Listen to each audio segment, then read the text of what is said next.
With that, I would like to call to order the September meeting of the SWLRT DBE Disadvantaged Business Enterprise and Workforce Advisory Committee. And welcome all the members, alternates, and those in the public that are listening in to our meeting this afternoon. COVID-19 has caused us to alter our meeting procedures, and the Metropolitan Council Chair has determined that it is not practical or prudent to conduct in-person meetings due to the pandemic. The Metropolitan Council and its committees and advisory committees will conduct meetings in accordance with Minnesota Statute Section 13D.021, and members will participate by telephone or other electronic means. Given that it is not feasible for the public to attend these meetings in person,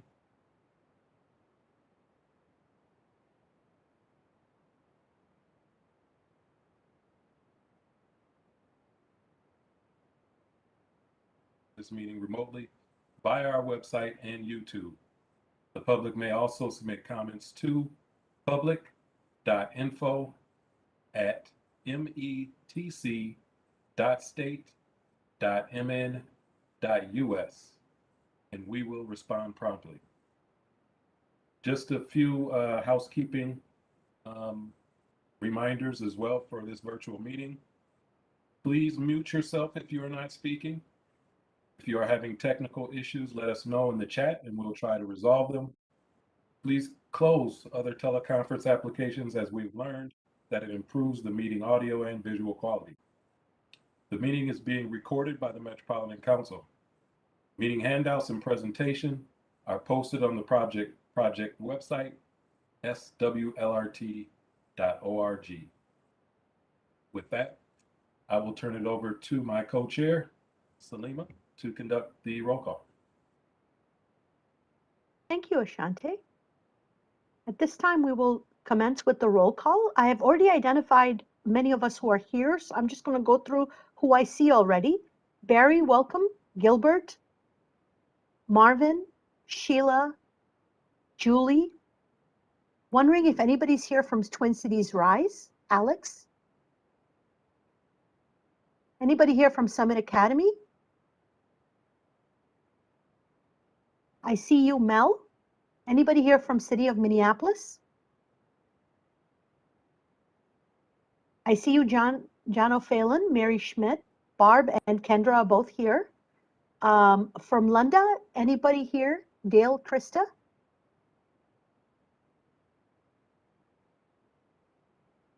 Katie, I know you're here from CS McCrossan. I see Mike Tony from APJV.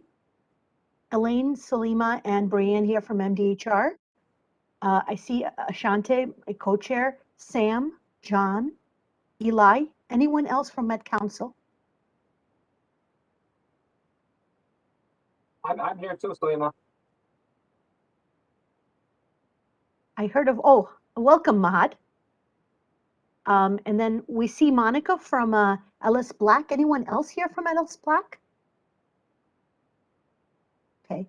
Anyone here from the project office? Good afternoon, Salima. This is Nick Dial. Hello, Nick. Welcome. Also, I just coming off a call with Dale Even. He might be just a little bit late. Okay, thank you. Anyone else we have missed? Yeah, I'm getting through. I'm sorry?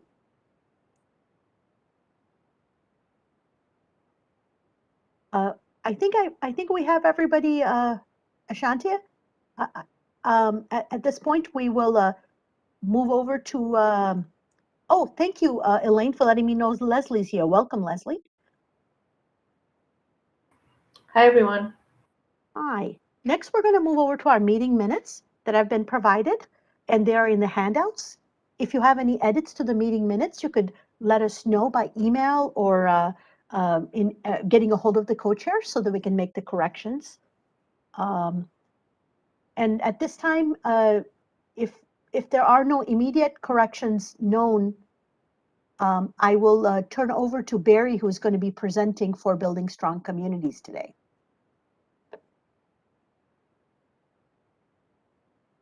Thanks, Salima. I think there's a slide, the next slide, that shows our placements and apprenticeship placements. 12 of the 15 placements have been in the metro area. One, Nicole Bolden was sworn in at the operator engineers union meeting last night as a apprentice, so that was kind of nice to see.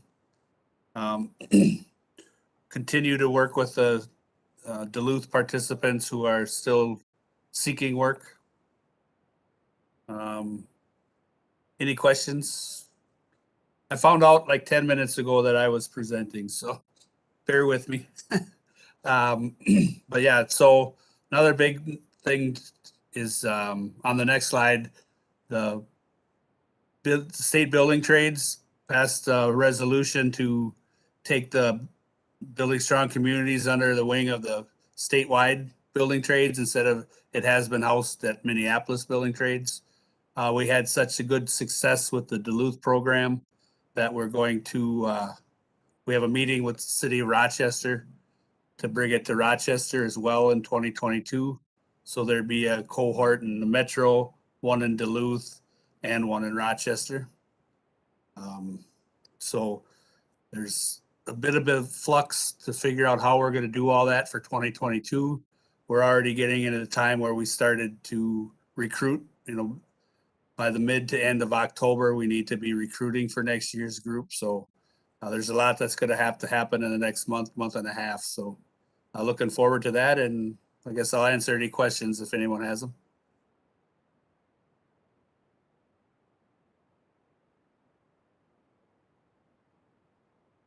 Right. Well, thank you. That was easy.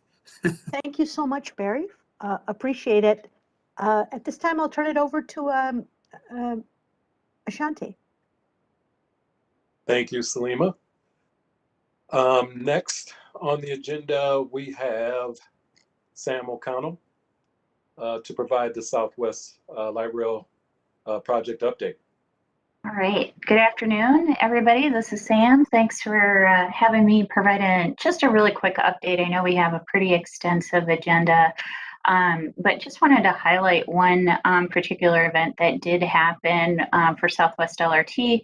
On August 24th, Senator Tina Smith was in town as part of her role on the U.S. Senate Committee on Banking, Housing, and Urban Affairs. She chairs the subcommittee on housing, transportation, and community development.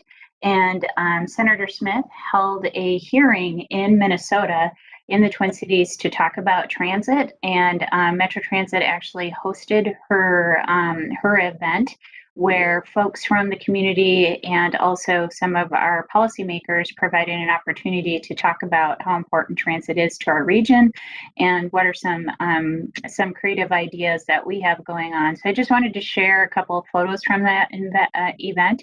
With her was also Federal Transit Administrator Nuria Fernandez, who came in for the event, as well as the Regional Administrator for Region 5 that our Minnesota sits in within the Federal Transit Administration, Kelly Brookins. And Kelly is actually the individual that has the mask in the foreground. So it was a great opportunity to share what we're doing on Southwest LRT. And Jason, if we can move to slide 8, I'll just a couple more pictures here. So part of the tour that was given to the administrator and to Senator Smith was Southwest LRT. And we just want to thank Dale and his team for making that happen. And this is the Royalston Station area where we were able to show some of the construction progress that's being made. And then again, just how important Southwest LRT is to the regional system in terms of transit. And the next picture, just sorry, Jason, next slide, please. Just shows an opportunity for the senator and the FTA administrator to meet with some of our great workers that are on the project. So again, thanks Dale for having our folks available to talk about the work that they do. Which was asked about by both the senator and the administrator. And then I just want to highlight as well The two gentlemen that are in the lower left-hand corner were our operators, our bus operators for the day, who not only transported the senator and the administrator, but also staff to Southwest here at the Royalston, but then also took them to the Orange Line to see the Lake Street Station. That will be opening a little later this year. But fun fact, that is father and son that joined us that day. So our two drivers were also father and son with us. So that's just a quick project update on, this is quite the milestone. We felt very honored to host the senator as well as the administrator and really show them the good work that's happening on Southwest. So I will kick this back to Ashanti or Salima. Thank you.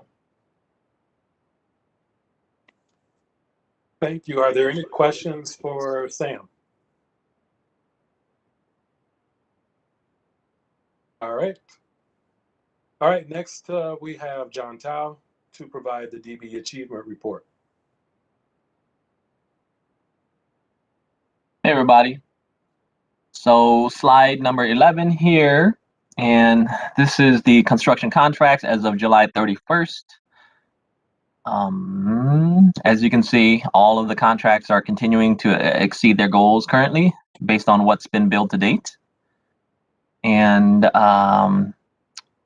yeah, we'll have to monitor the contracts as they go, but you know, the Franklin contract is coming to a close. So that's the one change that is coming here within the next few months. Next slide, please. So here you can see the civil participation has been at 20% since last year, January 2020. And then, you know, in a good faith efforts meeting with Dale today, he shared that their commitments and whatnot, towards if everything continues as what's been contracted out or on paper, then the participation towards the end of the project will be closer to 16%. So this is just based on what's been billed to date. Next slide, please. And the systems contract had a slight dip, but I think we are still waiting for their participation to continue on with the various construction sites and stations being turned over to them for their work. So we'll hear later from them about the upcoming work in the next couple of months here. Next slide. And then the Franklin contract, here it is. You can kind of see a slight dip here, but all the contracts and the commitment that the Franklin contractor has committed to the council is 18.6. So we believe that they will make it just based on what has been committed to and agreed upon since bid time is the 18.66. So based on the contracts that we have and in talking with the prime contractor, they will be achieving that or surpassing that by a little bit. So yeah, we're going to watch that one pretty closely towards the end here. So next slide, please. And then here are the disaggregated contracts for all of the construction contracts, broken down into the various ethnicities and gender. There were a couple of new DBEs that were added. And this is a part of the change orders that had occurred within the last couple of months here. And it's been finally approved. And then the prime contractors uploaded it into the DBE system. So we are tracking that and adding that to the data here. Next slide, please. And something I am very happy to share is that, you know, of those change orders and additions, the majority of it went to Minnesota firms. So there is a slight increase there for the Minnesota participation. Next slide. And then there was a request from Ellis Black. They requested to remove Hydrovac from their DBE commitments from time of bid. The issue was that Hydrovac was a second-tier subcontractor and had bid under a different contractor. So they was included in the bid. Unfortunately, Ellis Black did not go with the contractor that they worked with.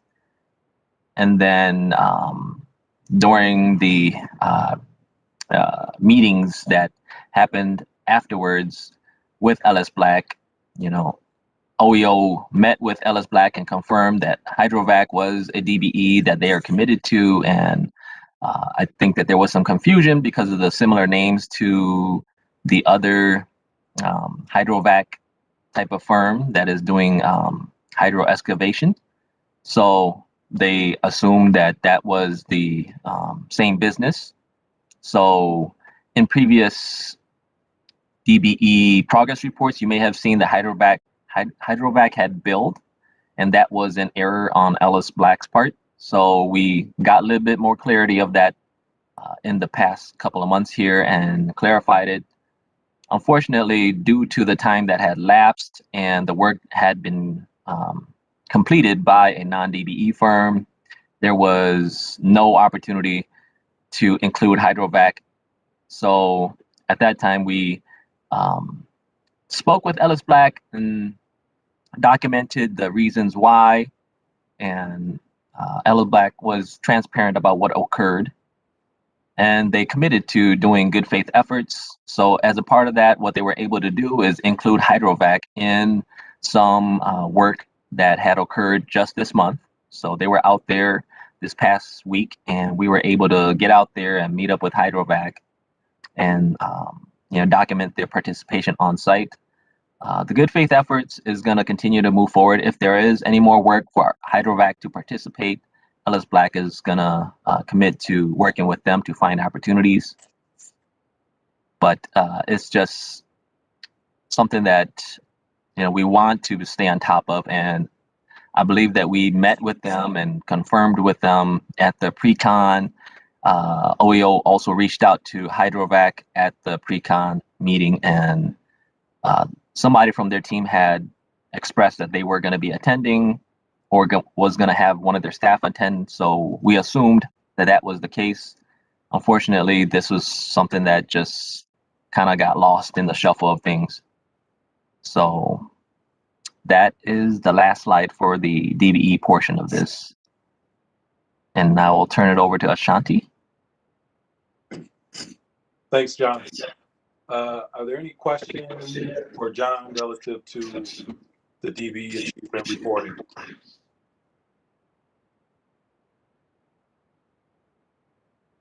Looks like something in the chat. Okay. All right. Next, we have LMJV to report on their DBE activities on the project. Krista Seberg.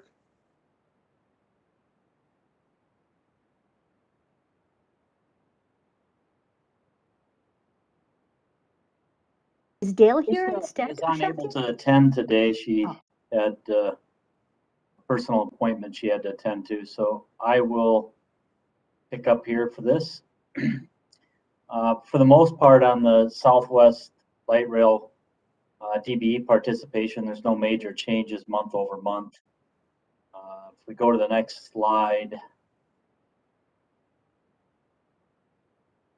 some of the additions here, we've got Restoration Concrete Services is performing work, and they just started that work here recently down in the Eden Prairie Town Center area. And then Dion Construction is going to be coming on board here shortly to start some of the plantings and landscaping items in segments 2, 3, and 9. But other than that, the DBEs that are on site mostly have been and will continue to be. Next slide. This month's highlight is safety signs. They're our traffic control and signage provider. They're a DBE contractor out of Lakeville, Minnesota.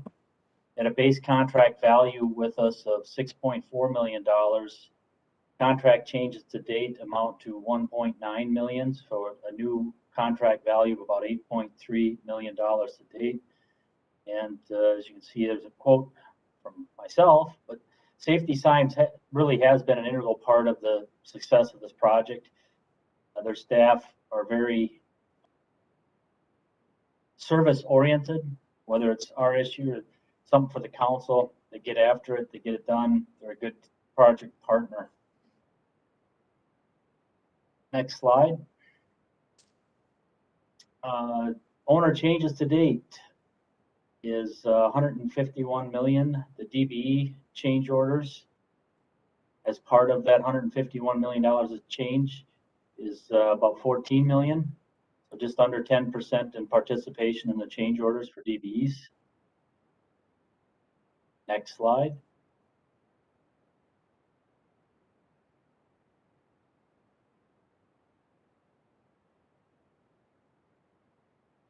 I'll hand the mic over to the next participant. All right. Sorry, go ahead. All right. Thanks, Dale. This is hello, everyone. This is Chris Gannon from APJV.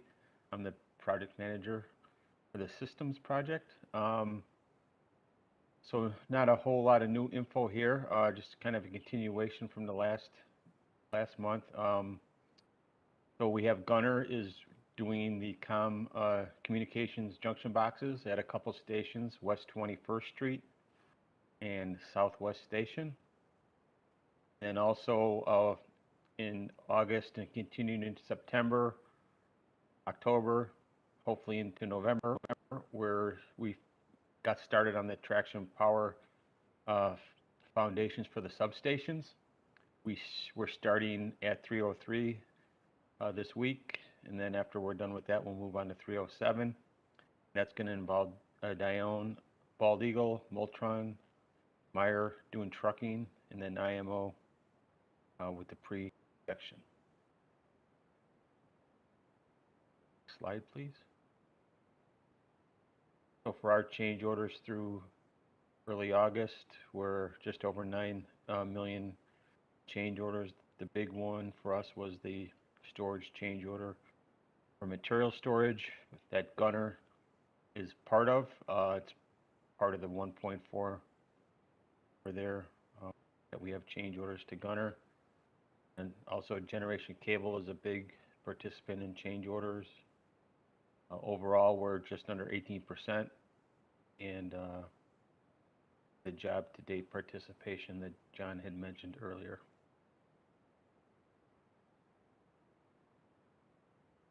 I think that's it for us. Next slide, please. Yep, does anyone have any questions? Otherwise, we'll hand it off to Ellis Black. Wait, this is Brian with Us Black, and sorry for missing that first portion. John, thanks for picking up some of the stuff on hydrovac. If anybody had any questions on that, feel free to shout them out, and I can do my best to answer. Otherwise, I can give you a quick update here. Our update on change orders through end of July was that 39.3 number you can see there. And our commitment from our DBE team was at 7.3, so tracking right at that 19%. Then our build through the end of July was 35.9. And our DBE team was built at 6.8, so it's tracking right on at that 19%. Yeah, I don't know if there's any questions there, otherwise that's our last slide. Where do we have our team? Go ahead, next slide, please. Yep. All right, ongoing team activity. We've still got a pretty good crew of Gulf Fetch and Nakasone. We're kind of nearing the end of this thing, so we're getting into finishes, but getting everything started up, commissioned from our mechanical side, and then Nakasone's got a good crew out here. Always Stone and Tile. We've got a couple of bathrooms coming up here in our new kind of new remodeled area, so they'll be out here. Amtech supply only. There's just a bunch of small miscellaneous things we've been getting from them as far as mismetals or small changes here and there. And then with Soda, we've got, once these locker room areas are ready, we'll have them out to install new lockers for the dressing room. And lastly, our D15 is out kind of sporadic. Kind of small business administration disaster assistance customer. main team of DBEs here toward the finish line the next 5-6 weeks. Next slide at all. Otherwise, any questions for Franklin? Thank you, Brian.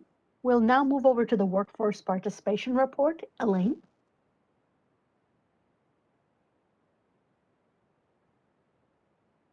Hi, everyone. For the civil contract, for the month of July, they worked 86,847 hours. From the start of the project through the end of July, they have worked 1,439,587 hours. In July, they came in at 9.52% for women, and overall, they're at 8.29%. For people of color and Indigenous people, they came in at 24.86%, and they're at 22.3% overall.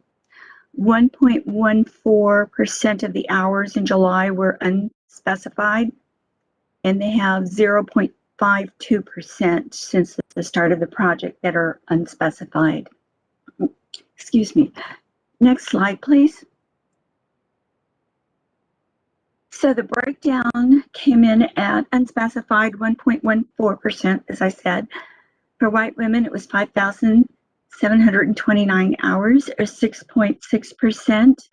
Women of color came in at 2,540 hours, 2.9%. Men of color came in at 19,054 hours, or 22%. And white men were 58,530 hours, 67.4%.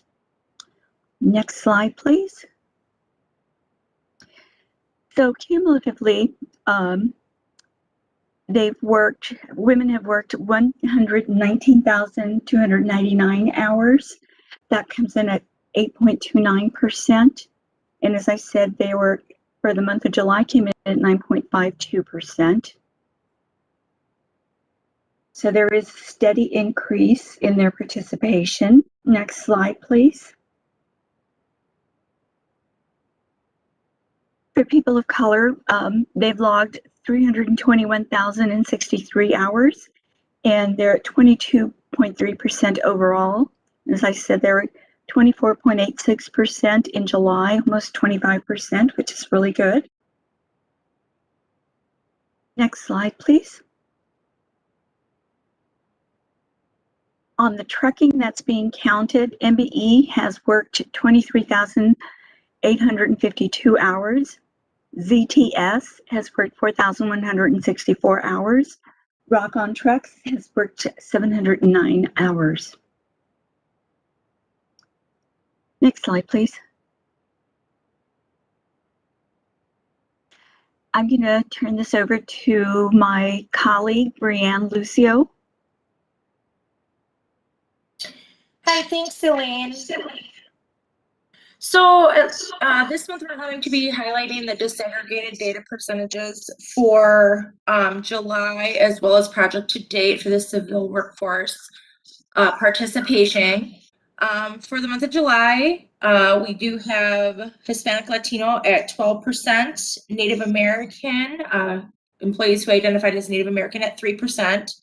Multicultural is those persons who have identified as one or more cultures. That's coming in at 2%. Not specified is folks who chose not to identify at 1%. Black at 6%, Asian at 2%, and white at 74%. Again, project to date, we do have just a little bit of change. Asian is coming at overall 3%, Black at 6%, non-specified is holding steady at 1%, multicultural has dropped to 1% project to date in comparison to July's numbers. Native American at 2% and Hispanic Latino at 10% and white at 77%. So you can see that for the month of July that there was a little bit of increase in participation for the BIPOC community. Next slide, please. So this is just the same information, but it does designate out here women of color versus men of color, and the total percentage overall for each identified racial group or ethnic group. Project total hours again are 1,439,587 hours. Of that, the total POCI was 321,063 hours, coming in at 22.30%. And then for total women, the hours was 119,299, coming in at 8.29%. For the Asian American community, just the total hours was 122. Total hours for men was 44,666. So you can see of the overall total percentage points for the Asian American community, it was 3.11%. With predominantly male participation. Black Americans were coming in for the women percentage points. It was 1.19%. Male participation percentage was 4.64%. Total percentage of 5.83%. Again, you can see that it was mostly male participation there as well. For Hispanic Americans, it's 2.29% for women participation, 9.51% for male participation, for a total of 9.80%. Again, male participation was very high in the Hispanic Americans group. Native Americans, 0.79%, 1.33% for male participation, so an overall percentage of 2.12%. Multiracial, we do have 0.05% for women's participation, as well as 1.39% for male participation, coming in at 1.44% overall. White Americans is 5.94%, men participation 71.22%, for a total of 77.16%. And then again, not specified is 0.01%, male participation of 0.51%, coming in at 0.52%. So this is just another way to look at that pie chart, and you can see how it's broken down between men and women participation for each of those groups. Next slide, please.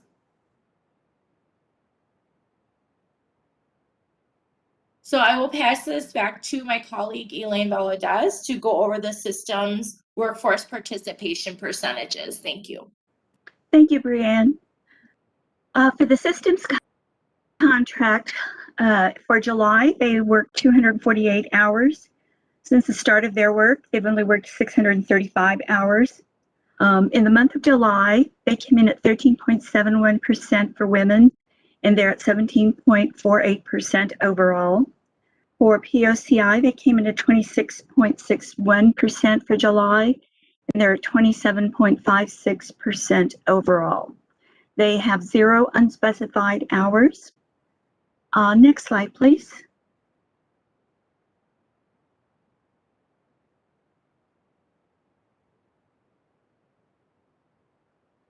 The Franklin contract, thank you.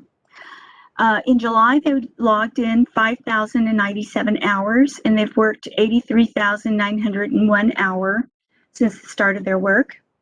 They came in at 14.05% for the month of July for women. Overall, they're at 8.21%. For POCI, they came in at 17.95% for the month of July, and they're at 23.79% overall. In July, they reported 4.39% of unspecified hours, and they're at 5.24% overall. Next slide, please. And here's the breakdown on the different constituency groups. Unspecified, it was 224 hours, or 4.39% in July. White women came in at 466 hours, 9.14%. Women of color came in at 250 hours, or 4.9%. Men of color came in at 1,098 hours, or 21.54%. And white men came in at 3,060 hours, or 60.02%. And next slide, please. So since the start of the project, women have worked 6,890 hours. The cumulative percentage since the start of the project is 8.21%. And in July, they, like I said, they came in at 14.05%. Next slide, please. And for POCI, they've worked 19,961 hours since the start of the project. They're at 23.39%. They came in at 26.45% in the month of July. And I believe that's all I have. I will turn it over to LMJV. Thank you. Unless someone has questions, I'm sorry, I should have asked. Thanks, Elaine. Dale, are you reporting for LMJV's workforce activities? Yes. Okay, so for workforce activities, August of 2021, Krista continues her efforts with our monthly SWLRT meetings, subcontractors, and internal with our own team here. She has a continual update meetings with LMJV reps here on site, field operations, and upcoming hiring needs.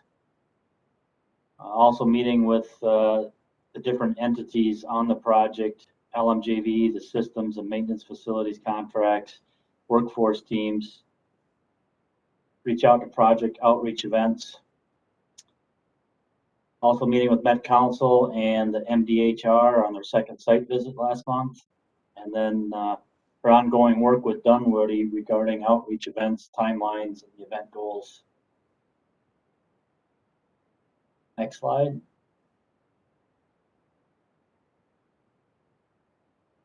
Also, outreach planning, meeting with the civil systems and facilities partners, reviewing the LMJV workforce hiring, continuation of workforce education meetings with SWLRT, the unions, educational institutions, and creating an overall picture of outreach activities for the next 2 years. Monthly review of the meetings with representatives of the Building Strong Communities. How can they continue to be proactively active, and how do we get our subs more involved? Talking points, stuff they're working on there. Potential Southwest Light Rail booth exhibit at the upcoming Construct Tomorrow event. And that's at the end of the month here, and that's really an educational and outreach event to high school aged people, try and get people informed about the careers and the trades. Next slide. That might be it. Oh, yep. Hires for August. New hires 5, transfers 26. Of the total people that came to the project for us, we had 22 white males against the 7 POCI males. So that's about a 23%. And if you include the female POCI, you've got pushing the 33% participation rate for this month. And the female participation total is only 2, which is a little bit low, but tracking with history on the project. Next slide. Oh, go ahead. Sorry, this is Katie. We did have a new hire, female, white female. And I'm not sure if it got counted on transfers or if it wasn't included. So we'll make sure that gets updated. Okay. Thanks, Katie. Dale, this is Elaine. Yes. I believe that Krista said that one of the foremen or the forepersons is a female. And that could be. I don't have that data. Yeah, that one of the new hires. I think it is. It's Jen. Trying to think of her last name. She's on the grading side. She's a foreman on the grading side. Her last name escapes me, but her first name is Jen. Thank you.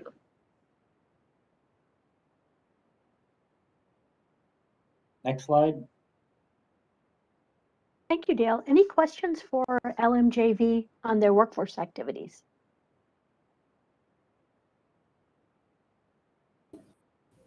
Okay, thank you, Dale. We'll ask APJV to present their workforce activities. All right. Good afternoon, everybody. This is Mike Tony with the APJV. And, so again, limited scopes for 2021. We've been granted access to traction power substation beginning this week. They had 3 people out there yesterday when I talked to Jason, the project manager. So we're actually, and some communication with Gunner with the boxes and a little bit of work with Premier. So that's what's going on. So it's just, I think we had 248 hours during the month of July. I think we have 242 in the month of August. So hopefully some hours will start kicking up. Again, we're at 635 hours for the project to date through the month of July. So not a lot, and we don't expect a lot again in 2021. So this will be piecemeal as we go through the remainder of 21. Hopefully spring of 2022, we'll get more access and really get going. Back in August, I think the day we had mock interviews, and we're meeting now, having a one-day training with a mock interview, not mock interviews, but we have our utility trailer that trains our field employees for splicing, transformers, and things that travel the country. We're having an event at Summit Academy with their cohort, and we're going to do some IIF training. IIF is incident and injury-free environment. We don't want anybody getting hurt, let alone killed. And we'll just treat, how that works, and we'll be training that bringing that information to the cohort along with the trailer. So there'll be 2 3-hour classes, one in the morning and one in the afternoon, and we'll rotate them. And we'll have our reps from local 160 and 292 to observe, and along with, we'll invite our lower tier subs to get to know Summit Academy. So that'll be a good event at Summit Academy all day, and we're looking forward to that. So that's what we're doing right now. Any questions? Thank you so much for your presentation. Next, we'll ask Ellis Black to report. Yeah, this is Brian again, Ellis Black. You can go ahead to the next slide, please. Okay, so here's an update on some of our workforce activities here. Our good faith meetings with MDHR, we actually had just earlier this week. Try to be pretty candid, open, transparent about what we've got going on, where we can improve, where some of the areas of improvement could be, and then how our outlook is toward the end. So those are constructive and good meetings to have every week, or every month, excuse me. These outreach opportunities with the other CBOs, that's something that Krista and the Lunda team has been shouldering a lot of the weight for, but appreciate that. Where APJV and the Ellis Black team were happy to join those and have our sub teams participate as much as possible. Bullets 3 and 4 are pretty similar there. Just reminder emails to our teams. Kind of what we've been, not on here, but what we've been tracking recently is we've got roughly 6 to 8 weeks here till substantial completion on the project. So what we're trying to do is really reach out and hammer into our key subs that have the most amount of work in those weeks, and see what we can do to try to increase participation here for these last, like I said, 6 to 8 weeks to the finish line. So that's been the kind of the main focus here to get to the end here and help out as much as we can. And that's pretty much bullet number 4 there, improvement opportunities. And then this is kind of an old note that we had the opportunity to have the MDHR team out on site about a month ago today for some face-to-face, in-person interviews with our team members, and just kind of see what their thoughts are on opportunities, how they're being treated, kind of in general. I know we didn't get a lot of the answers, but hopefully our team gave some pretty candid responses, and everybody can learn from that and how we can improve in the future. So I think that was our last slide, but if anybody has any questions, feel free to jump in.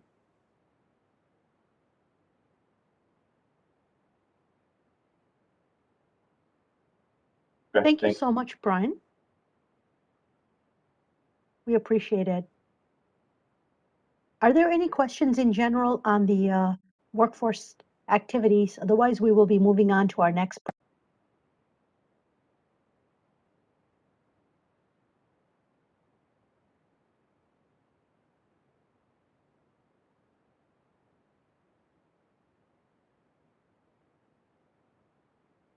Salima, you're muted. Sorry about that. Thank you. I wanted to welcome Tim O'Neill, who's here from the Minnesota Department of Employment and Economic Development. He's a regional analyst for the 7-county Twin Cities region and has been with DEED for 9 years. And he's also a labor market expert for industry trends, workforce availability, hiring demand, and overall job market.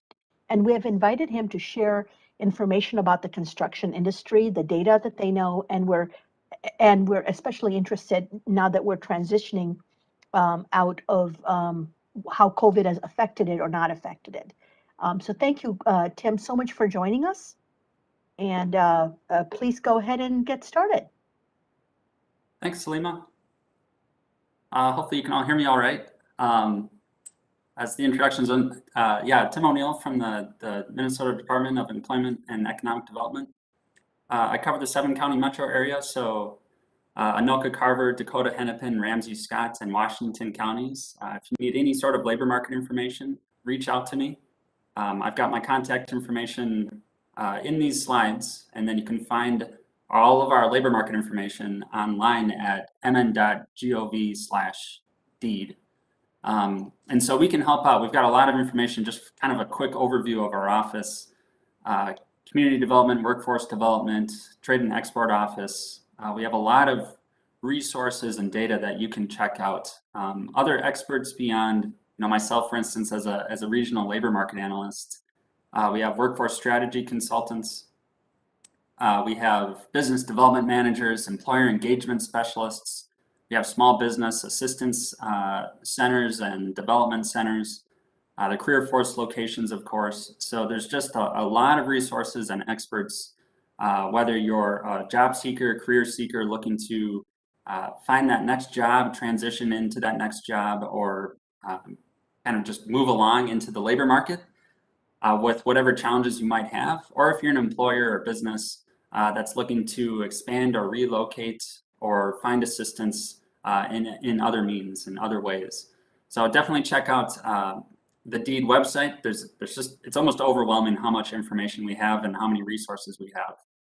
So beyond helping you out with labor market information, which can be a big takeaway here for my presentation, in that my position exists and I aim to help out with this kind of stuff. It could be a quick question on, what is the unemployment rate in Hennepin County, or what are the starting or median wages for different construction occupations, whether it's carpenter, electrician, construction laborer, heavy tractor trailer, truck driver, anything and everything related to occupational industry statistics. So those quick questions, if you want an in-depth report on the construction industry sector, or if you want another presentation.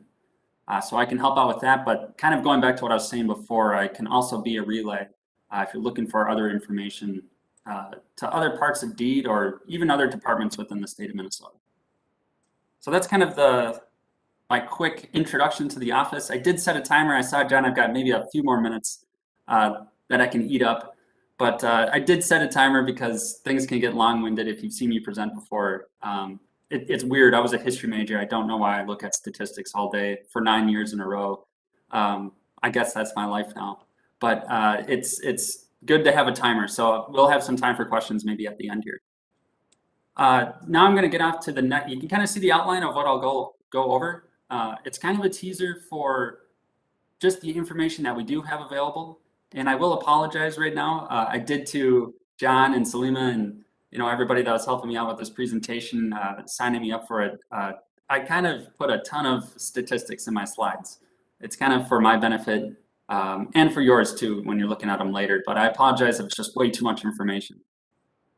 Also with that said, I suppose we can get on to the next slide, but I always kind of give a guaranteed overview of what we're just seeing in the labor market. So that's kind of what this slide is looking at. And I apologize, I'm gonna be looking down on my notes a little bit here. I've got like pages of chicken scratch, so it's just a ton of numbers, so get ready.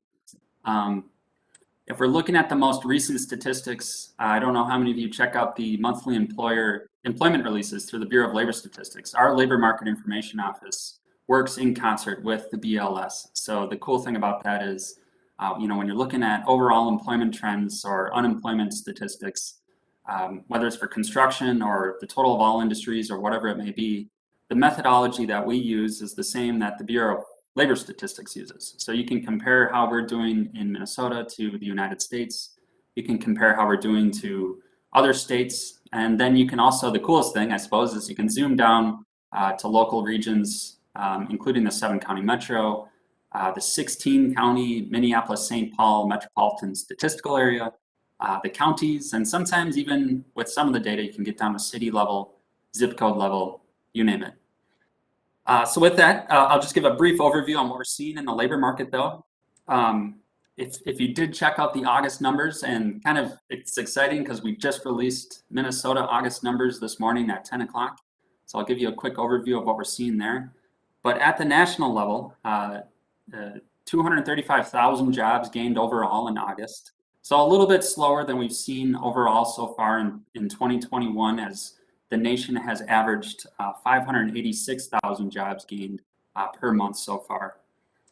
Employment is up by 17 million jobs, total jobs, since April of 2020, but still down 5.3 million jobs from pre-pandemic levels. If we're zooming in on construction and then at the national level, construction was largely flat over the month of August, losing about 3,000 jobs, which is pretty insignificant when you're considering the total size of construction at the national level. The industry is up 193,000 jobs over the year nationally. That's 2.7% growth. And then if we're just kind of looking at the long-term trends, this is the last national level data I'll give you. For construction, it did lose 1.1 million jobs in the spring of 2020, largely due to the impacts of COVID-19. It is still down about 232,000 jobs as of August 2021. So the construction industry sector has regained about 881,000 jobs since losing those 1.1 million due to COVID-19. So if I was to summarize the national level trends, we're seeing some very encouraging signs in 2021 when it comes to just overall employment growth, and overall construction growth is a little bit stronger than that overall employment growth. So now we'll zoom in on the state of Minnesota. Minnesota gained 4,300 jobs overall in the month of August. So we're continuing that monthly job expansion, just like the national level, through the summer months of 2021. Minnesota has gained an average of 16,600 jobs per month so far in 2021. So just like at the national level, a slightly weaker August report than we've seen for past months in 2021. Employment is up by 272,700 jobs since April of 2020 in the state of Minnesota, but still down by about 143,600 jobs from pre-pandemic levels. So Minnesota did lose over 416,000 jobs in the spring of 2020 due to the impacts of COVID-19, and we have regained about 65.5% of those jobs lost back. So it's encouraging though, when you do look again, just like at the national level, the state level, we've had very encouraging monthly reports so far in 2021. And if we zoom in now for the state of Minnesota on construction, and I should kind of put a tagline here, I'm grabbing all of this information I've relayed off to you so far from the Current Employment Statistics, or CES tool. It's a monthly survey of businesses, firms throughout the nation. And that's where we get those monthly employment numbers. You can get trends over time. You can even look up wage growth and also number of hours worked from this current employment statistics data. But when we're looking at construction in the state of Minnesota, construction gained 600 jobs in the month of August, up to now 127,900 total construction jobs in the state of Minnesota. We're looking over the year, the construction industry sector gained 5,700 jobs from August of 2020 to August of 2021. That's a growth of 4.7%. And then finally, for construction in the state of Minnesota, just overall, when we're looking at the CES data, construction did lose 10,400 jobs in the spring of 2020 due to the impacts of COVID-19, but is now actually 100 jobs as of August. You know, the 600 jobs gained in August, it doesn't sound like a lot of jobs, especially when you consider the total size of the 127,000 plus jobs in the construction industry sector. But that 600 job gain, that was enough to fully bring construction into fully 100% recovery from the losses of COVID-19. So we actually have, as of August, 100 more jobs than we did pre-pandemic levels. So that's kind of a cool highlight for the construction industry sector. Overall, in the state of Minnesota, we're seeing stronger construction employment growth in Minnesota than we are nationally. So the last thing I'll say about this slide here before we move on is I wanted to, you kind of have to, when you're talking about labor market statistics, talk about labor force statistics really quickly. I'll just do this pretty briefly.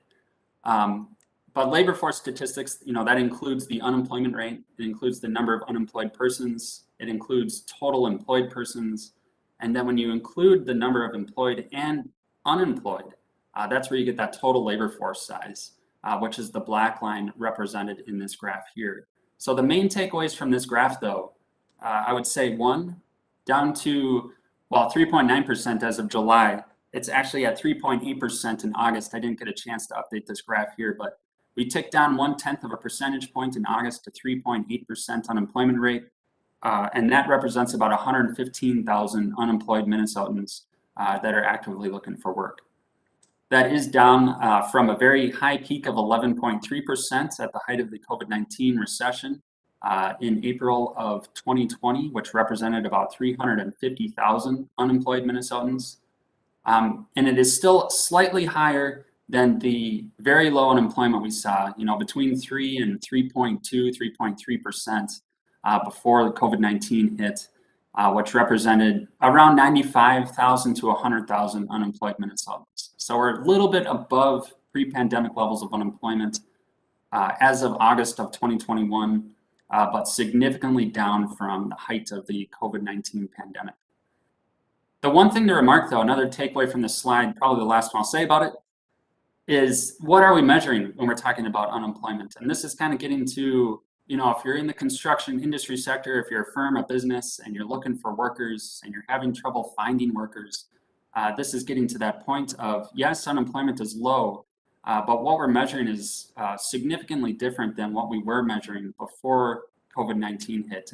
And a lot of that has to do with that labor force size. So in the state of Minnesota, as of August of 2021, the total labor force size is down about 87,500 persons from before the pandemic hit. And so there's just a lot of folks in the state of Minnesota, and this mirrors what's happening at the national level too. It's a lot of folks that just aren't participating in the labor force. And this could be for a variety of reasons. Concerns over COVID-19 still, transportation issues, childcare issues, wanting to get back into the previous line of work and just waiting for that right moment, or looking for a new line of work. So looking to get in that new education or training experiences, the requirements for those new jobs. So there's just a whole host of reasons why folks might not be participating in the labor market as much as they were before COVID-19.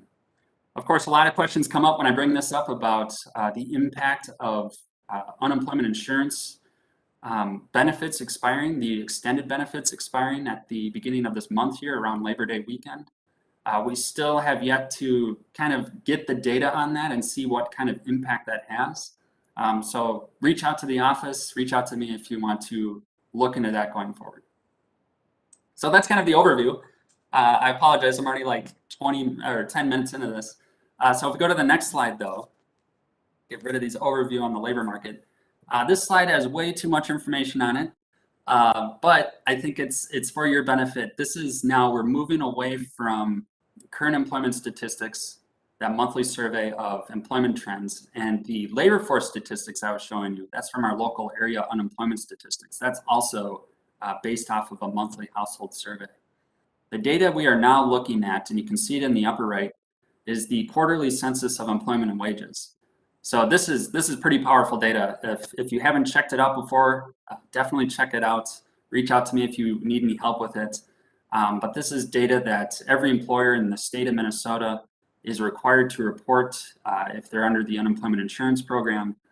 And so it's a census of employment data. So we get number of establishments, we get total employment, total payroll, average weekly wages, you get business openings, closures, deaths, births, all that kind of stuff. So you get business employment dynamics within this type of data as well. So not only that, but you can break it down, and you see that in this slide here by the major industry sectors. So those NAICS codes, the North American Industrial Classification System, we have 20 major industry sectors, construction, and we're looking at the 7-county metro area here. Construction is the metro area's 11th largest employing industry sector. And you can see that as of annual 2020, there's about 6,800 construction establishments in the metro area, supplying about 73,100 covered jobs. Total payroll of $5.8, almost $5.9 billion, with an average annual wage of $80,080, which was, I wrote it in my notes here, about 12% higher than the average annual wage across all industries. Another thing to note with the construction industry sector here with this QCW data, construction wasn't hit as hard when you're looking at annual losses between 2019 and 2020. So you see 3.4% employment loss versus that 7.4% overall. That 3.4% is equivalent to about 2,600 construction jobs lost on an annual basis, 131,000, almost 900 for the total of all industries. I will remark though, and I got to look at my notes for this, that if you're breaking it down, and this tool is called the quarterly census, so you can look at quarters 1, 2, 3, or 4. If you're looking at the specific quarterly trends, things get a little bit more significant in terms of losses. So for instance, for the construction industry sector, steepest losses were between the second quarters of 2019 and 2020, when it was a 5.7% loss of employment, equivalent to about 4,400 jobs. And then when you're moving to quarter 3 of 2019 and quarter 3 of 2020, again, this is the 7-county metro, it increased to a 6.5% loss of employment over that period of time, which was equivalent to about 5,400 construction jobs lower in quarter 3 of 2020. Things did improve though when you're looking at quarter 4 of 2019 to 2020. And so at that time, construction employment losses were 4.5%, which was equivalent to about 3,300 jobs. So again, going from quarter 2 to quarter 3 to quarter 4, if you're looking at those annual trends from 19 and 20, hopefully this is making sense. We went from 5.7% loss of employment up to 6.5% loss of employment, and then back down to 4.5% loss of employment. So the summary of all of this that I've said so far with this QCW data is that construction was hit pretty significantly due to COVID-19. This significance was at its highest during the second and third quarters, if you're looking at those annual trends, but we have seen improvement through the fourth quarter. We actually also have Q1 data out for 2021, and we've seen improvement through quarter 1 of 2021 as well. And so this data is basically backing up that current employment statistics, that survey data that I was talking about before, where when we're looking at construction as of August of 2021, full recovery of the jobs that we lost at the height of COVID-19. I should also remark that the current employment statistics data is benchmarked to this quarterly census of employment and wages data annually. And so that's one of the pros of this QCW data. The con is that it does take a little bit of time to collect, clean up, and publish this data. So hopefully we'll have Q2 data coming out soon so we can just see how the construction industry sector continues to recover into the summer months of 2021. If we go to the next slide, this is where we can start to see more of the power of the QCW data tool. You can start to really zoom in on those construction subsectors. So I highlighted the 3 major subsectors of construction. So you have construction of buildings, you have heavy and civil engineering construction, and then you have specialty trade contractors. And then each of those I actually broke down a little bit more into even finer levels of industry subsectors. And you can actually even go a little bit more than what I've got on this slide here. You can get down to the 6-digit NAICS code. So you can see here the finest level of detail I have for you is the 4-digit. But with this, you can see, for instance, that specialty trade contractors has, as of annual 2020, about 46, almost 47,000 jobs in the 7-county metro area. It was hit the hardest of the 3 major subsectors in construction over annual 2019 to 2020, losing 4.8% of its total employment. Heavy and civil engineering construction actually gained employment between annual 2019 and 2020. And if you're breaking it down, you can see that those gains were most significant within highway, street, and bridge construction. And then you can also see construction of buildings, the losses in there over the year entirely due to losses in the non-residential building construction subsector.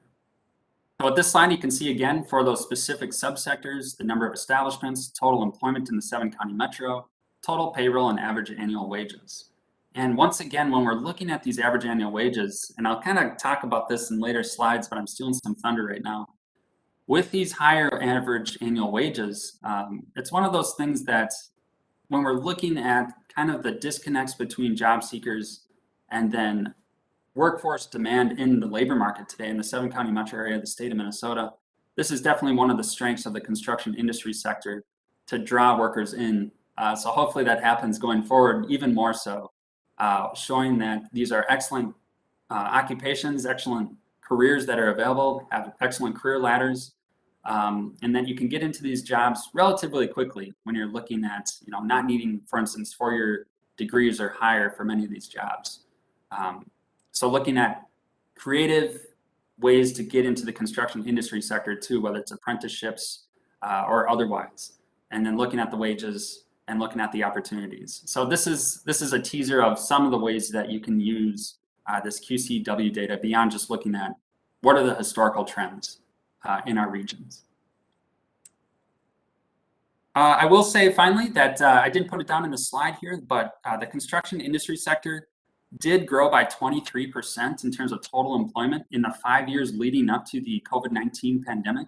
That was about 3 times faster than the 8% growth for the total of all industries in the 5 years leading up to the COVID-19 pandemic. So it's just really eye-opening to see how fast construction was growing in the metro area leading up to COVID-19. It was hit like all industries during COVID-19, but then the main takeaway that we saw before, it's recovered much faster than the total of all industries. So we can continue on. So this is just another look at, I kind of teased unemployment insurance statistics. It's been a wild year for unemployment insurance. That's another division within the Department of Employment and Economic Development. They've been extremely busy. And this is kind of a slide showing why that might be. And this is, as we were talking about before, construction wasn't hit as hard as many other industries, including accommodation and food, retail trade, other services. But you can still see with COVID-19 where unemployment insurance claims, both initial and continued regular claims, spiked during March and April of 2020. And then we see that seasonal increase in the winter months of 2020 compounded by increased COVID cases during the winter months of 2020. So we also see though that through July of 2021, that initial UI claims and continued and PUA continued claims for unemployment insurance have decreased significantly from their heights, not only in 2020, but also from the winter months of 2020. So if I was looking at my notes here, I should remark that as of July of 2021, initial claims are still about 27% higher than they were in July of 2019, pre-pandemic. And then regular and PUA, continued UA claims, were still about 200% higher than such claims were in July of 2019.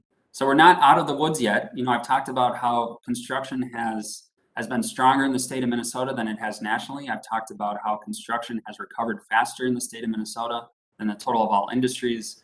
But this slide is really showing that, yeah, we're not out of the woods yet. There's still a lot of folks that are looking for help, looking for benefits, within the construction industry sector even.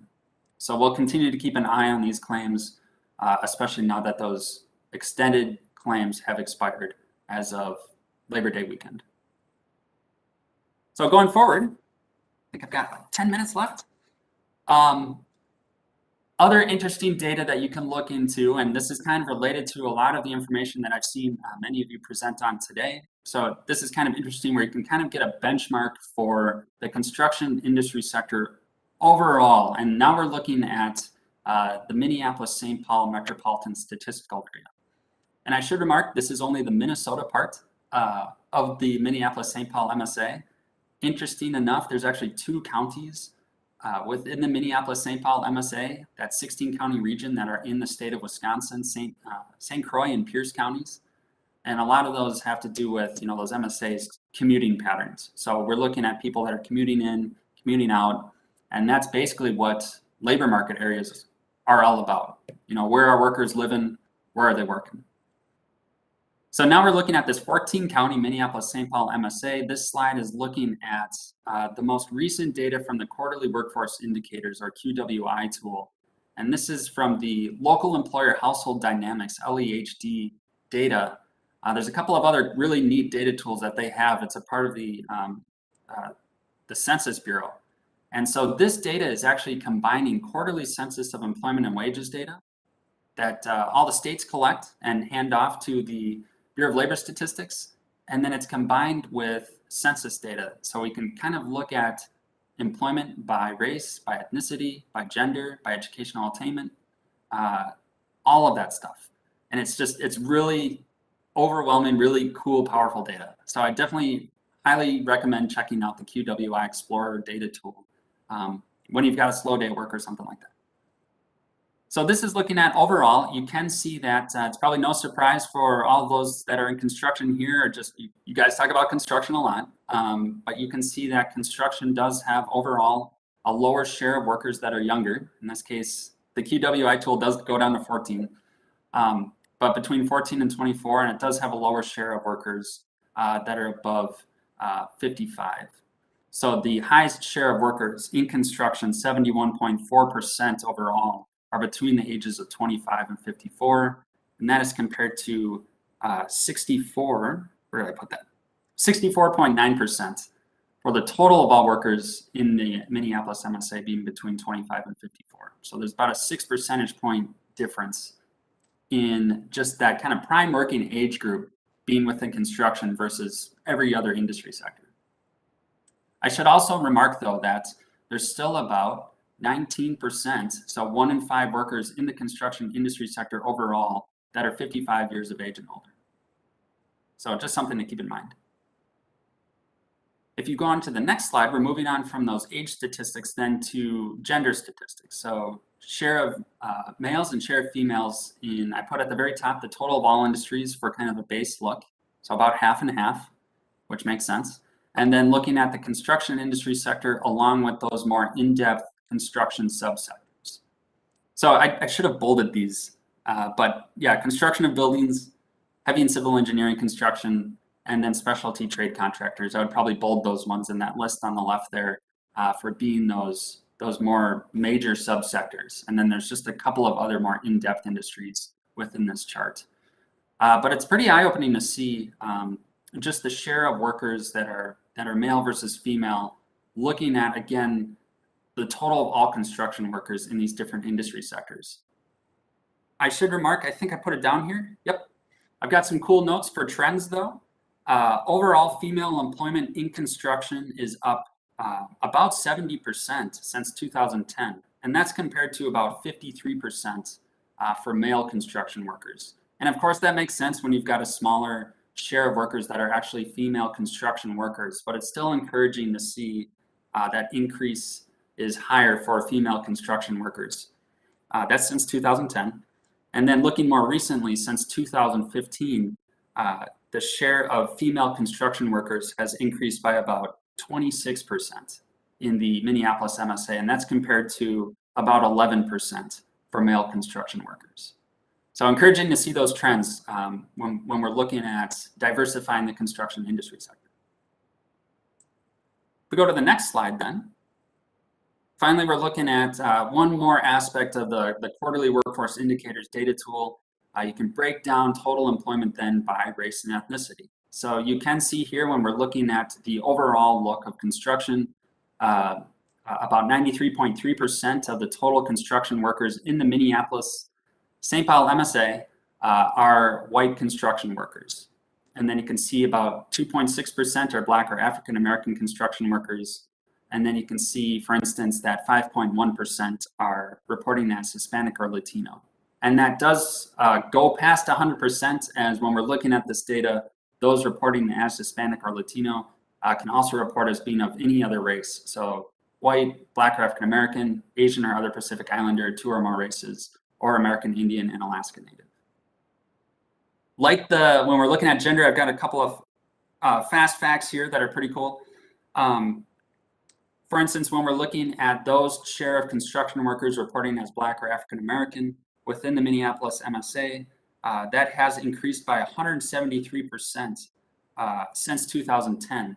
And that's compared to 51% for white construction workers. So again, just like when we're looking at male versus female, it is a smaller share, of course, and that's going to result in those pretty stark differences in percentage increases over time. But it's still encouraging to see those really, big percentage increases, the diversification of the construction industry sector when we're looking at this over time. Since 2015, the share of Black or African American construction workers has increased by 17%, and that's compared to 12% for white construction workers.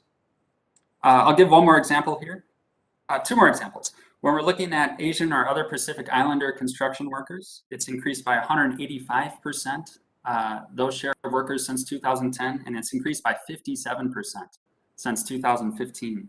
And again, that's compared to 12% for white construction workers. And then in my last example, when we're looking at those reporting as Hispanic or Latino, since 2010, the share of those construction workers in the Minneapolis MSA has increased by 211%. And since 2015, that share of workers has increased by 43%. So this slide is showing that snapshot in time. I should have remarked on this before. All the data that we've seen in these past 3 slides on age, on gender, and on race and ethnicity is from the average of quarters 1, 2, and 3 for the year 2020. So a snapshot in time. But then when we're looking at those trends over time between 2010 and 2020 and 2015 and 2020, it's pretty encouraging and pretty eye-opening to see how the share of female construction workers, the share of persons of color and indigenous populations in construction has increased significantly over those periods of time. Also, I don't have it within these slides. Reach out to me if you want these stats though, but you can also with this QWI tool look at earnings. You can look at turnover. You can look at hires and separations. So it's a really powerful tool. We have a similar tool within our department called Quarterly Employment Demographics, where we actually combine our QCW industry data with data from the Department of Public Safety from driver's licenses. With that tool, we can only, though, look at age and also gender, but still pretty similar data. So reach out to me if you want some of that. One more fast fact. If we went back a slide for gender, I just wanted to remark one more thing. Fast fact, in 1995, the female share of construction workers was 12.5% in the Minneapolis MSA. That increased to, it kind of stayed the same, 12.6% female construction workers in 2000, increased to 13.6% in 2005, increased to 14.3% in 2010. It actually dipped a little bit to 14% through 2015, and then it increased again to 15.6% in 2020.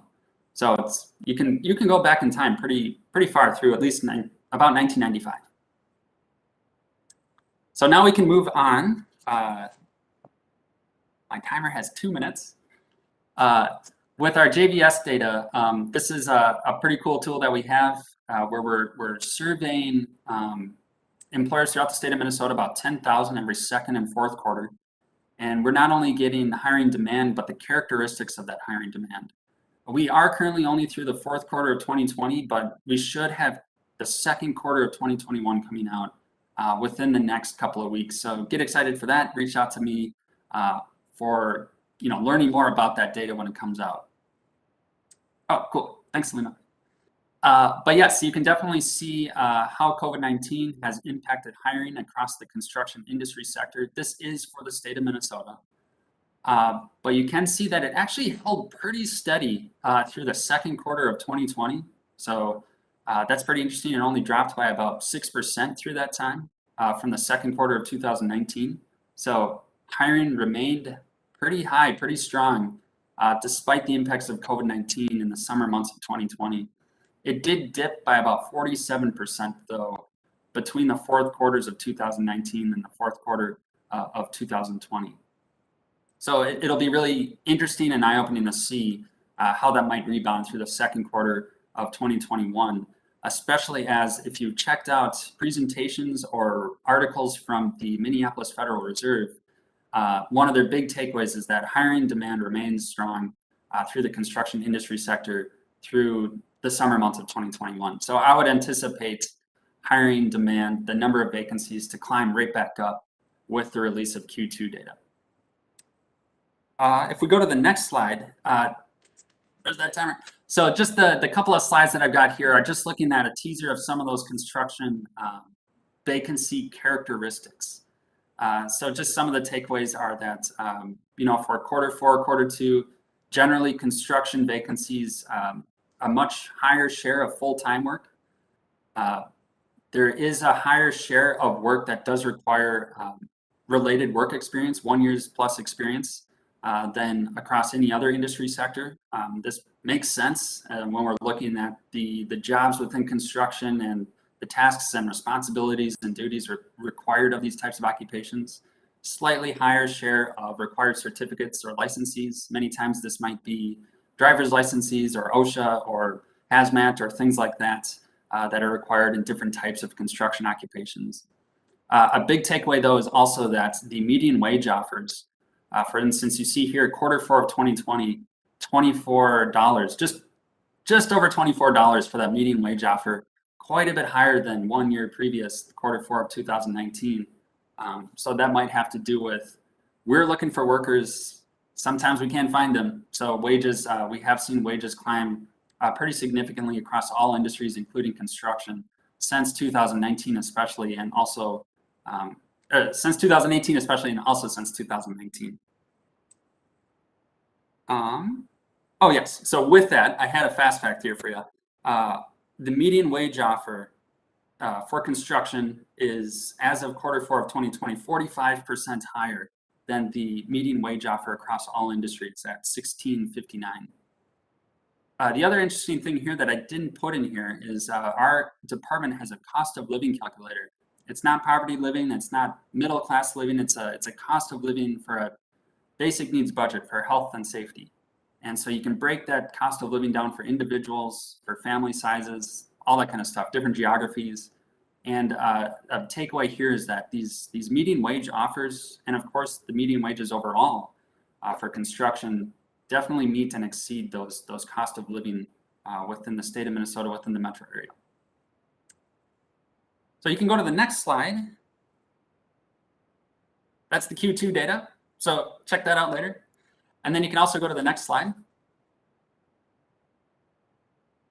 And this is basically kind of the same information from Talent Neuron. If you're familiar with that tool, it's got cool stuff. It's basically taking information from a variety of hiring sites and job posting sites, aggregating it up and putting it into a pretty cool data tool. So I can grab some of that information sometimes. Real-Time Talent is a great organization that you can reach out to for this type of information as well. But you can see in the Minneapolis-St. Paul MSA, approximately 1,300 job postings in construction over the past 2 months here.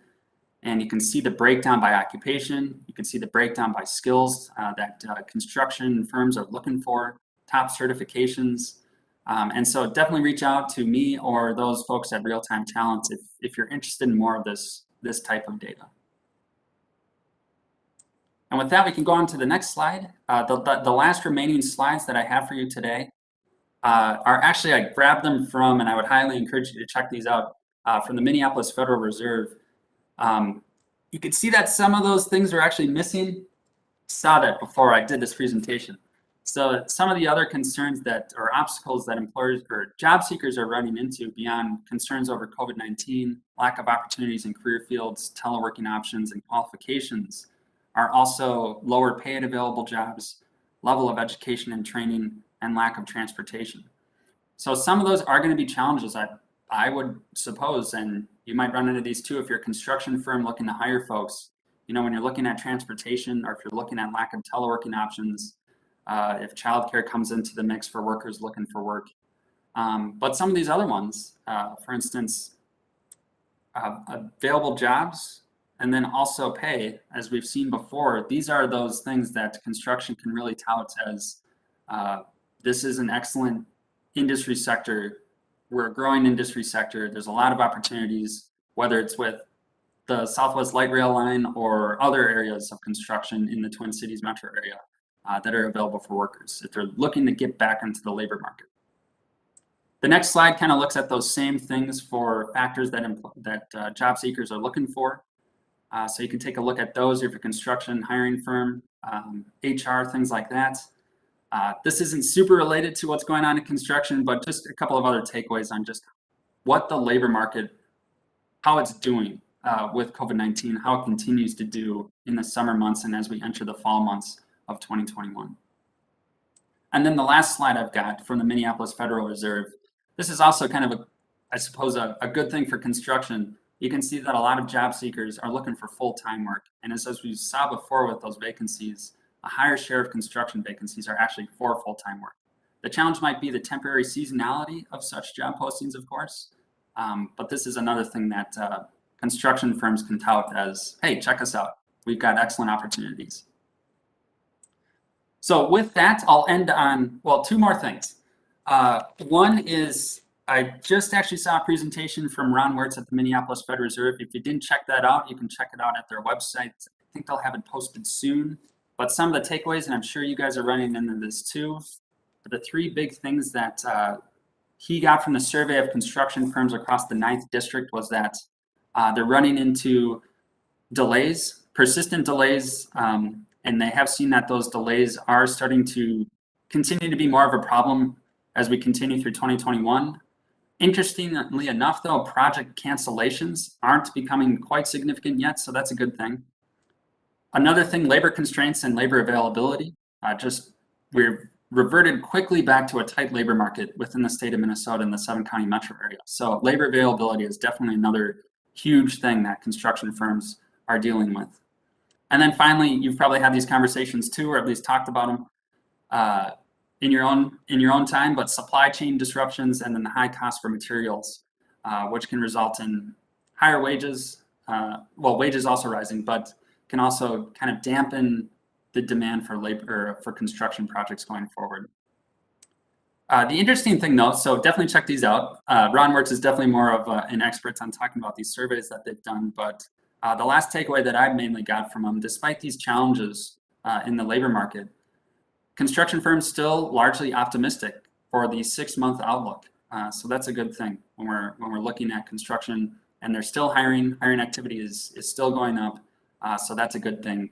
So there's a lot of different resources that you can check out either through our department, Minneapolis Federal Reserve, when you're looking into construction, real-time talent, when you're looking into construction statistics and just how is it doing in the labor market today.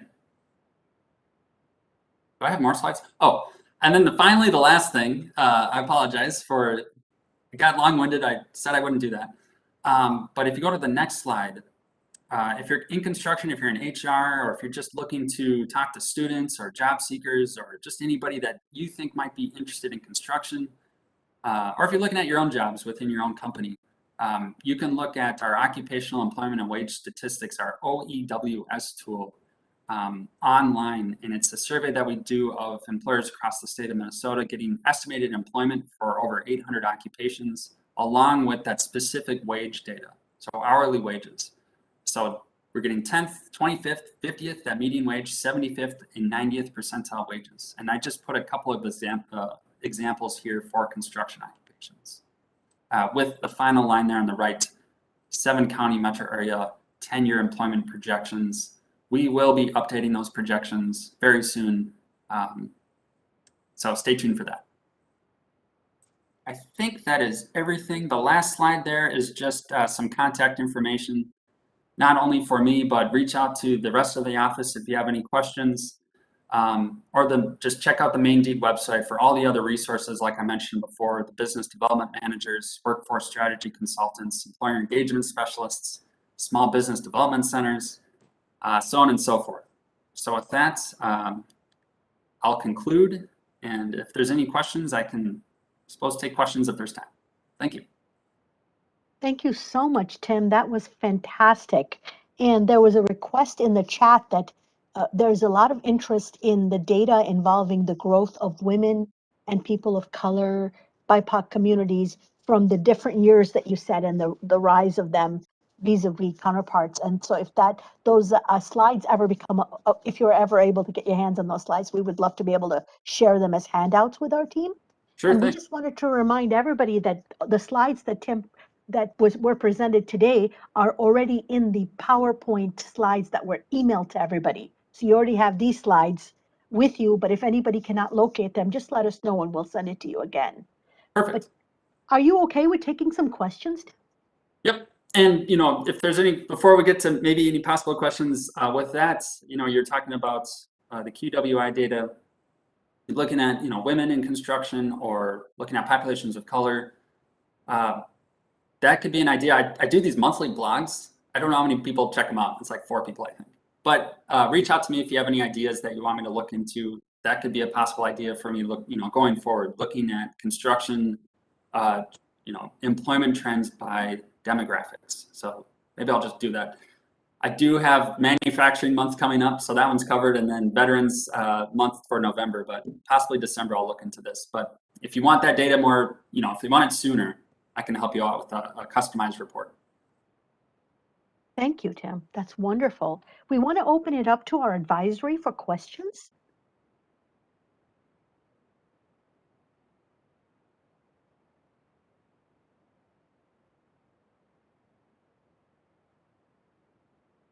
Hi, Tim. John O'Phelan calling, talking. I got a question. I actually had it for Ron Wirtz too. I sat in on that meeting, and he actually wanted me to follow up with him. So this is really great news about the QWES data, and I definitely would like to see that. What I find interesting is the Associated General Contractors of Minnesota does a industry assessment every year. I just looked at 180 people, contractors submitted their survey.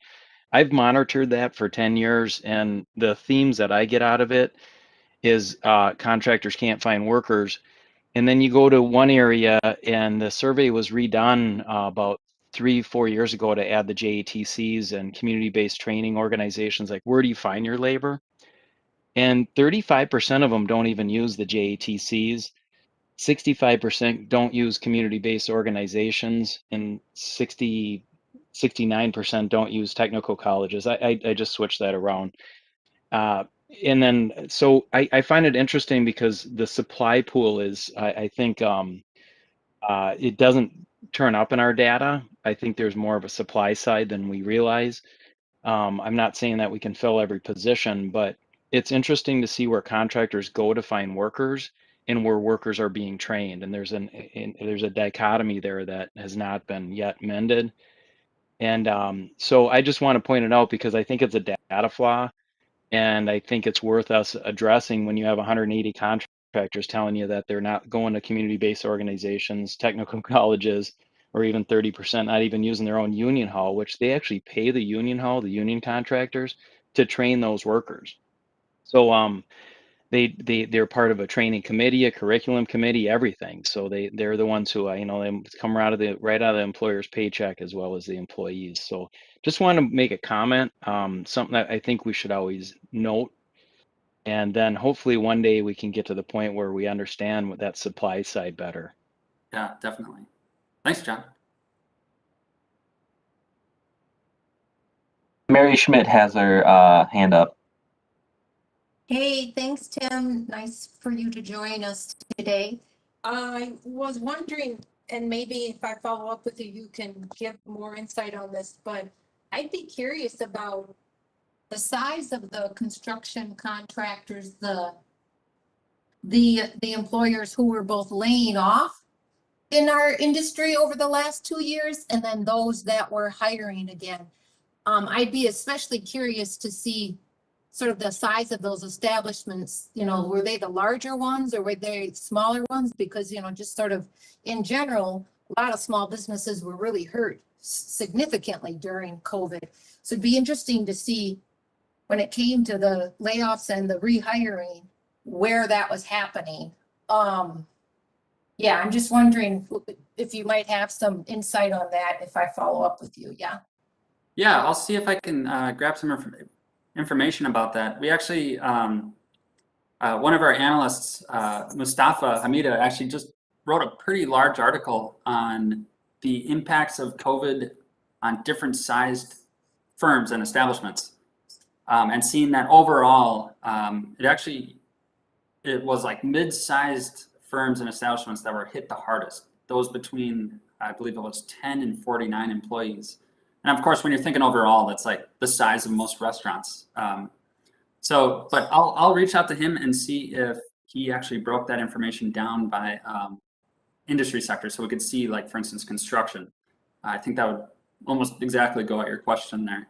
But yeah, you can check out, I think that article is available online now. I'll look into that, but I'll get back to you. Yeah, because, our industry in Minnesota construction, it's just, what is it, like 14,000 of our firms have less than 10 employees and just a few dozen have, or I can't remember what the numbers are, or John O'Phelan maybe remembers, but we have just a few who have, say, greater than 500. And so, yeah, it would just be interesting to see how that employment numbers changed across the size of the business. And Yeah, then definitely. I have one other question. I'm just curious. In the job numbers, when we think about like MnDOT, we're nearly 5,000 employees. We have many, thousands of them that work in maintenance and construction. Are they actually classified in government, or are they broken down? And so they would also be showing up under construction, under highway heavy, something like that when it comes to employment. Thank you. I believe those workers would be within government. I will look into that, though. That's a good question. Tim, this is Gilbert. I have a quick question. Do you want us to reach out to you directly, or how would you share some of this data? So we're very interested in some of these data that's been asked.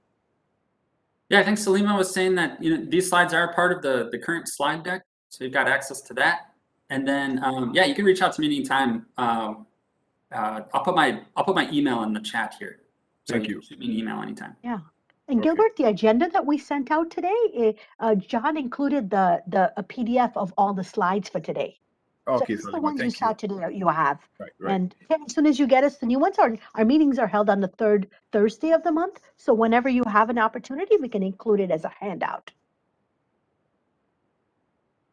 Thank you, Salima. It was more in relation to the added request, but thank you anyway. Yeah. I'll put my email in there. Then you can. All right, I appreciate it, Tim. Yeah, thank you. How do we get a hold of your blog? Where is that? I'll put a link in the chat there too. Thank you. Yeah. Yeah, I think it's like my mom and dad check it out, and my boss. About it. That's wonderful. Any other questions? If you have your hand raised, I may not be able to see you because I can only see part of the group. So anyone else with any questions? Well, thank you so much, Tim. This was fantastic. We really appreciated the data, and we hope that this is one of many times that you come back on a regular basis and tell us what's going on in terms of the data of the workforce. We deeply appreciate it. Yeah, thank you so much for inviting me out and giving me the time. Thank I'll stick around here. I'll put my email in, and then going forward, just reach out to me anytime you want some labor market information. Thank you. Thanks so much, Tim. Ashanti, back to you. Thank you, Salima. All right, we've reached the point in time where we invite those who pre-registered to provide public comment. To provide that, do we have anyone that registered? John or maybe Jason knows? No, nobody requested to speak. So, all right, well, just as a reminder, for those who may be listening through YouTube or on the Met Council website, if you do wish to offer public comment at a future virtual meeting, whether it be this advisory committee meeting or other, please pre-register by emailing that address on the screen. You may also send us your comments by email as well, and we will address them appropriately.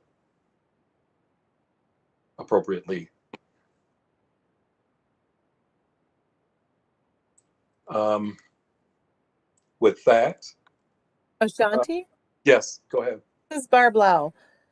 I'm just wondering if we could add something to the agenda because I know it's late today and I want you guys to have some preparation, etc. But I just wonder if next month we could talk about what the status is with the extended schedule, the price escalation that we're seeing on commodities and supply delays, and what the resolutions have been on this trickling down to DBEs. I know we talked about it when we first had the schedule, when the schedule increased, and I was just wondering if we could have an update on where we're at with all of that at the next meeting. And I just, and particularly, I was just reading an article today about how Hurricane Ida has already had a drop in manufacturing, which could mean even more delays or price escalation for these small businesses that are struggling so much right now. Would that be possible to get on the agenda next month? Thank you, Barb. And that's also serves as a reminder. Well, first, let me say, yes, that is possible to get that on the agenda. I really don't know exactly sure what we have already committed to the agenda, but I'm sure we could fit that in to our agenda for next month. I think, of course, it is an important topic that is definitely impacting all contractors, especially subcontractors on the project, but also has a tendency to impact DBE and small certified small businesses at a greater level. So yes, it is an important topic. We will add it. And then your question also serves as a reminder that we are always seeking input from this advisory committee for ideas and topics for our upcoming agendas. So if you have ideas, things you want to hear about, things you want to hear about from the council, from MDHR, from the contractors, industry-related topics, please send those to either Salima or myself, and we will do our best to bring the appropriate people, make the appropriate contacts, and get that on our agendas moving forward. So I'm always looking for your feedback and input on what you want to hear and what you want to receive information on.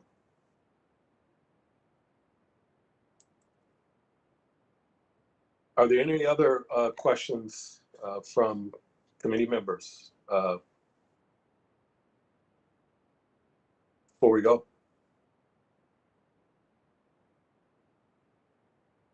I think that before we have our meeting next month, there's going to be a week of diversity or something like that that's being promoted. Salima, do you recall what the actual Yeah, title I of think it it's was? like a construction inclusion week or something like that. Yeah, that we saw an article in the Star Tribune and in Finance and Commerce about this nationwide effort to dedicate a week where the focus is on inclusion in the construction industry. And John, maybe we can share that article out with everybody, because I believe that Krista is attending some events that are designed on that week. Sure, I'll send the website out right now. Oh, that's great. Thank you, John. Yeah, it would be interesting to know what contractors in our state, in our region, in our industry are participating and supporting that event as well. So that's also a topic we can kind of consider hearing some more about. But thank you, John, for sharing that.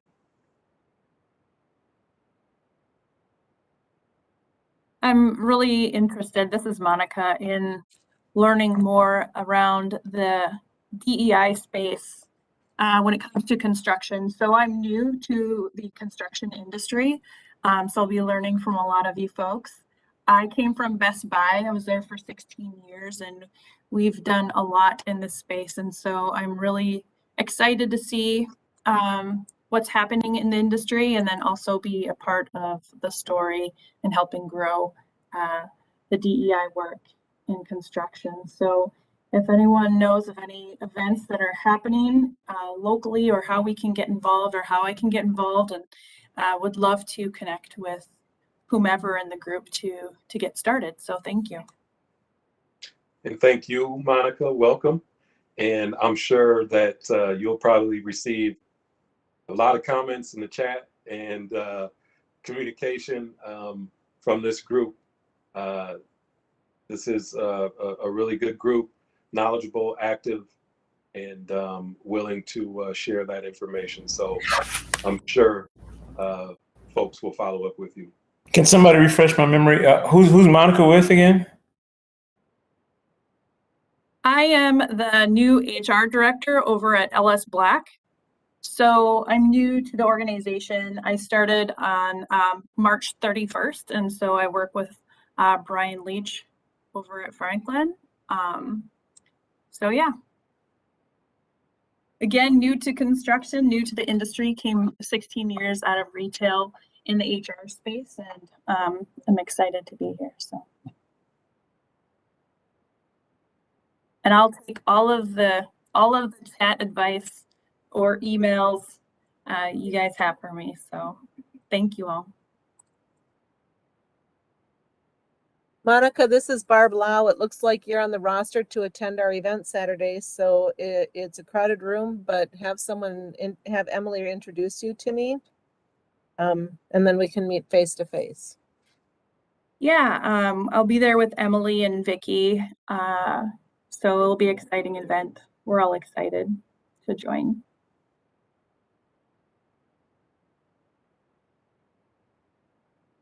You're already members. All right.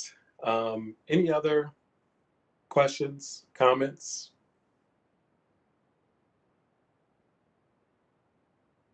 Excellent. It is a beautiful day out. So I want to thank you all again for your participation in today's meeting and in all our meetings and moving forward.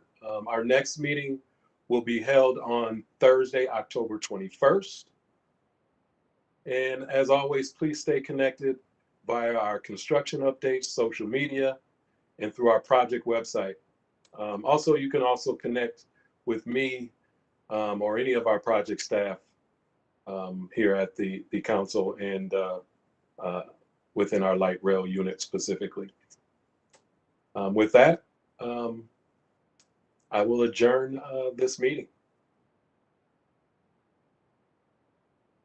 Thank you, everyone. Great meeting. And thank you, Tim. Thank you.